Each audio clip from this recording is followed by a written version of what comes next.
మరొక బ్రేకింగ్ చూస్తున్నాం. నేడు విజయవాడలో స్వర్ణాంధ్ర విజన్ 2047 కార్యక్రమం జరగనుంది. ఈ కార్యక్రమానికి సీఎం చంద్రబాబు పాల్గొననున్నారు. ఈ కార్యక్రమం విజయవాడ ఇందిరాగాంధీ స్టేడియంలో అత్యంత వైభవంగా రాష్ట్ర ప్రభుత్వం నిర్వహించనుంది. ఈ కార్యక్రమంలో పాల్గొని స్వర్ణాంధ్ర విజన్ 2047కి ఆంధ్రప్రదేశ్ ముఖ్యమంత్రి చంద్రబాబు శ్రీకారం చుట్టనున్నారు. పెద్ద ఎత్తున నిర్వహించే కార్యక్రమానికి కృష్ణా, గుంటూరు, ఎన్టీఆర్ జిల్లాల నుంచి దాదాపు 25,000 మంది హాజరు కానున్నారు. సుమారు 500 బస్సులు ఏర్పాటు చేసి వారిని సభా స్థలానికి అధికారులు తీసుకురానున్నారు. ఈ నేపథ్యంలో విజయవాడ నగరంలో ట్రాఫిక్ పోలీసులు ఆంక్షలు విధించారు. స్వర్ణాంధ్ర విజన్ 2047 కార్యక్రమానికి వచ్చే వాహనాలకు మాత్రమే ఆ మార్గంలో అనుమతిస్తామని చెప్పారు. అందరూ ఉదయం 8 గంటల లోపు ఆఫీసులు, దుకాణాలకు వెళ్లాలని పోలీసులు సూచించారు. ప్రతిష్టాత్మక కార్యక్రమం దృష్ట్యా విజయవాడ ప్రజలు తమకు సహకరించాలని పోలీసులు విజ్ఞప్తి చేశారు.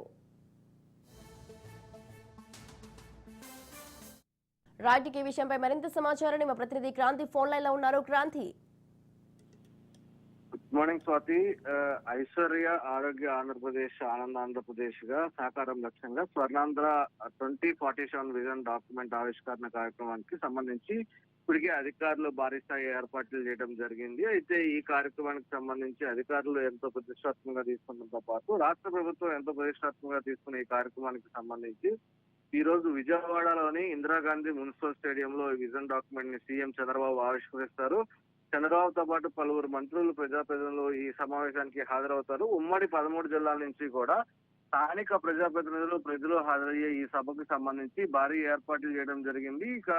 దీనికి సంబంధించి కూడా పూర్తి స్థాయిలో ఈ సదస్సుకు సంబంధించి ముఖ్యంగా విద్య, మహిళా సాధికారత, సాంకేతిక రంగం, ఆరోగ్యం, వ్యవసాయం, స్వచ్ఛంద సేవా రంగాలతో పాటు ఇతర రంగాల్లోనూ విశేష సేవలు అందించిన ప్రముఖులు అతిథులుగా కూడా ఆహ్వానించడం జరిగింది. రాష్ట్రంలో వివిధ ప్రాంతాల నుంచి ఇక్కడికి తీసుకొచ్చేందుకు దాదాపు 500 బస్సులు రాష్ట్ర ప్రభుత్వం సమకూర్చడం జరిగింది. ఈ వాహనాలు నిలిపేందుకు కూడా ప్రస్తుతం 7 ప్రాంతాల్లో విజయవాడ సిటీలో పార్కింగ్ సదుపాయాలు ఏర్పాటు చేయడం జరిగింది. పోలీసులు భారీ బందోబస్తు నడుమ విజన్ డాక్యుమెంటరీ ప్రతిబింబించే విధంగా 10 ప్రదర్శనలు LED స్క్రీన్లు కూడా అధికారులు ఏర్పాటు చేశారు. ఎక్కడికక్కడ విజయవాడలోని 10 ప్రాంతాల్లో ఏర్పాటు చేశారు. స్వర్ణాంధ్ర విజన్ 2047 కార్యక్రమానికి సంబంధించి విజయవాడ సహా వివిధ జాతీయ రహదారులపైన వచ్చే వాహనదారులను కూడా వాహనాలకు సంబంధించి డైవర్షన్ పెడతం జరిగింది.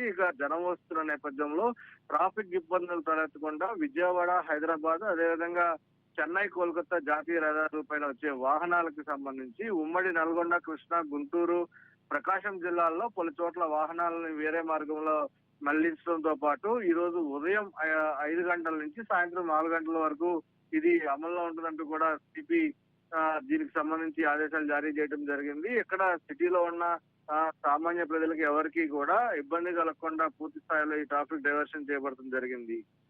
Right, thank you Raju, thanks for the details.